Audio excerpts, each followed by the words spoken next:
Do me a favor and for the people that are watching, explain who you are and where you work. My name's Kimberly Ryan. I work for Realty One Group on the Arizona residential team. Okay. Oh, you have a team. I do. How many team members do you have? We have 5 right now. 5. And how long have you been in real estate?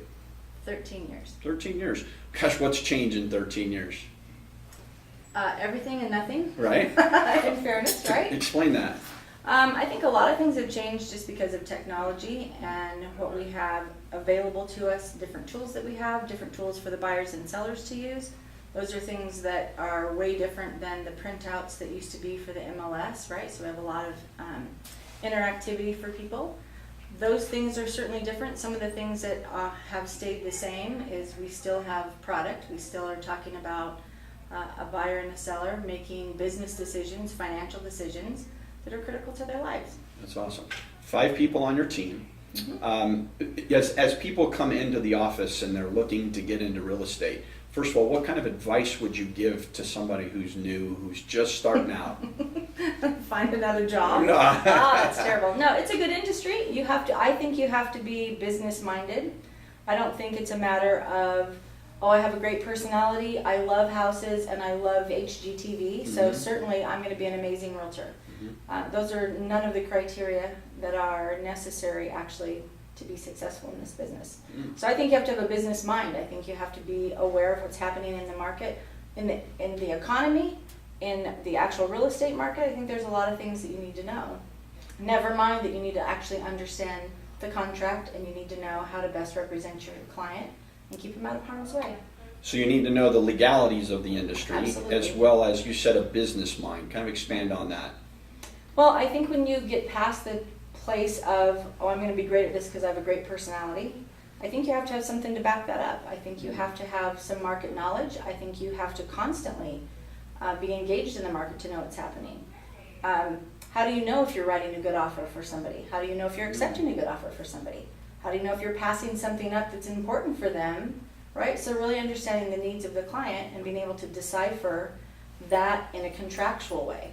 I think that that's really critical. So I think you have to have a business mind, or you have to think of it less of a personality, you're my best friend, and more of I have a fiscal responsibility and a fiduciary responsibility to help protect you and your financial investment, buying or selling. It's fantastic. So would you say that somebody coming in and joining a team, kind of in that perspective, is something that they can get not only on your team but through other people's teams, as far as, you know, that learning the business side of it, learning the legalities as well, but learning maybe some accountability? I definitely think that. You know, it's funny because when I was a new agent, I was very anti-team. Why would I want to do this and, you know, build someone else's business? That's just not my personality. And in hindsight, I learned a lot of things the hard way. I think that a team, there's some real benefits to having kind of that mentorship connected to that, for one thing, and some leadership, especially if you're new to the industry and you don't know anything.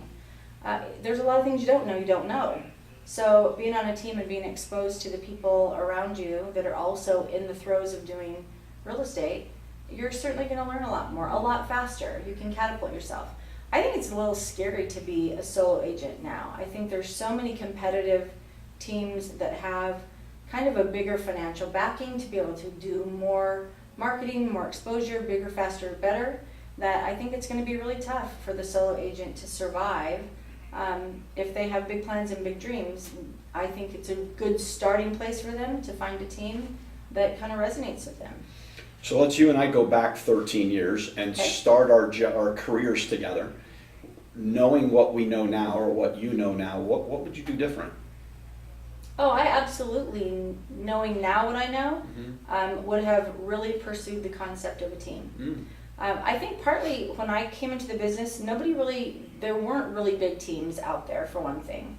And the ones that were, I didn't personally resonate with those people. I didn't like their business plan. I came from a corporate background and a business-minded background. We've always had our own businesses. In addition to that, we've been engaged in other businesses. So I looked very critically at these teams as, do you actually run your business like a business, or is this just a conglomeration of people hanging out doing a thing, right?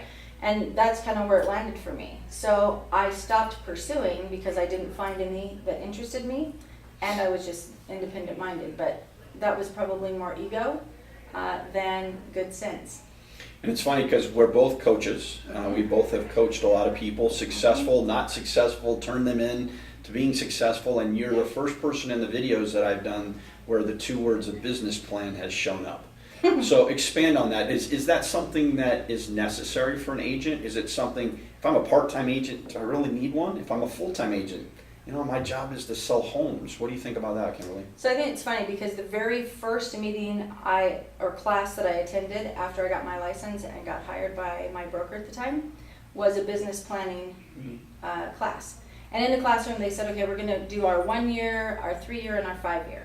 And so they came to me and they said, okay, well, how many transactions do you think you can do in the first year? And I was like, I don't know, you tell me. And they're like, well, no, how motivated are you? How driven are you? And I was like, I want to turn the world upside down. Yeah. So, I want to do 1 million transactions. They're like, oh, well, don't do that. I was like, well, okay, then you tell what's reasonable. Sure. And so I was really, my personal experience with that was, well, I don't even know how to create a plan because I don't even know what an expectation that's reasonable is for anybody. And then whatever that is, I'm going to figure out where I fall on the scale of that because I know me.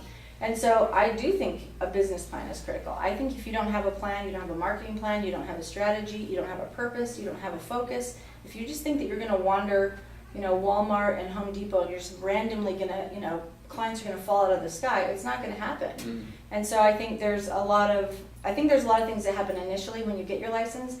Everybody has a mom or an aunt or a friend who's waiting for you. And you go through your first 2 or 3 transactions and you think, oh my gosh, this is so easy. Why is everybody all squirrely about it? And then suddenly your phone doesn't ring, there's crickets in the room everywhere you go. You have no idea where your next deal is coming from. And 9 months later, you have spent all of your marketing money trying random things because everybody who called you said, this is a really good idea, you should do this. Right. And so you end up upside down. And so I think that's 100% because you don't have a plan. You have not strategically or critically thought about, hey, this is a business that I need to take from here to here, and I can count on year 1 to look like this, year 2 to look like this, year 3, and so on. But if you don't know that, if you're not thinking that way, then you're just going to wander around aimlessly. And I see a lot of agents, especially new agents, tend to do this with their career. They go from check to no business to check to no business, and you think the business plan, I guess it's rhetorical in the sense of what the words are themselves. Right.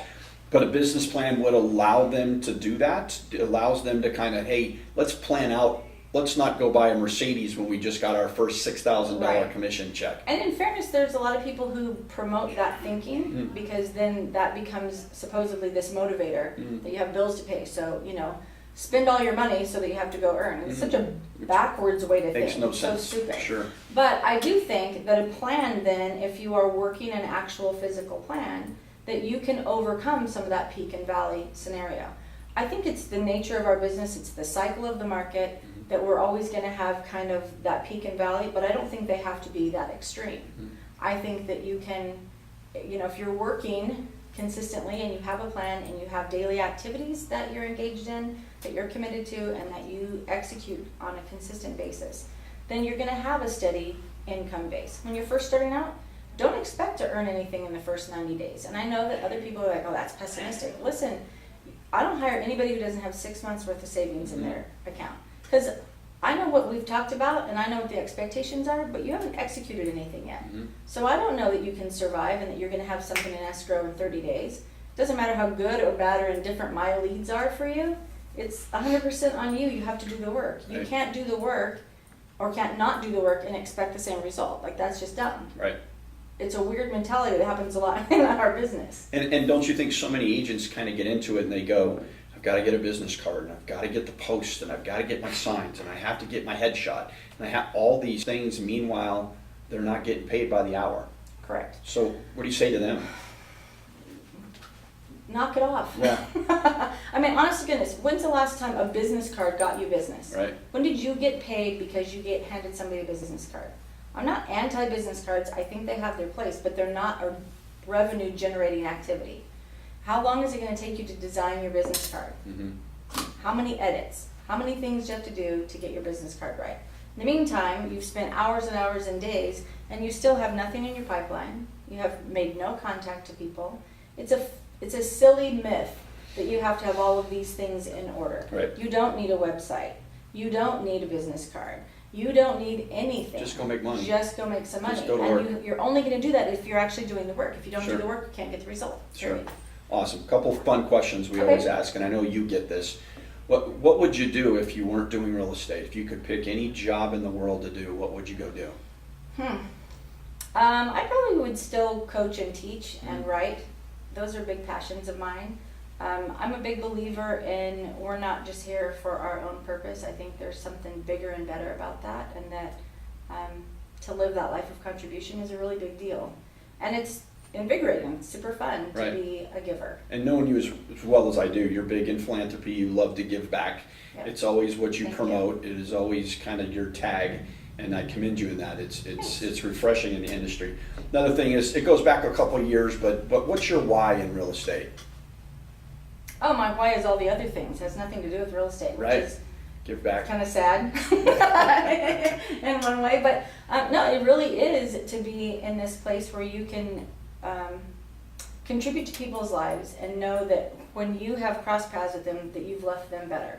And the thing that's cool about that is it is kind of that law, not necessarily of attraction, but reciprocation. Because every time you give, it's crazy how fast something comes back to you, either immediately in that relationship or in other relationships or other Right. environments. That's the part that's cool. Is Awesome. just that difference making part. Awesome. Well, I know you're busy. Get back to work. I appreciate you Got a doing this plan. for us. Get your business plan done. It's almost July. I know you. Yikes, So- I know. No, thank you for your time. We Absolutely. appreciate it, and we will talk soon. Awesome. Thanks. High five. Are we doing high five? Let's go high five. There All we go. right. There Good. it is. Kimberly, that was awesome. Thank really, you. really good job. Thank you. what's funny is I know you well enough.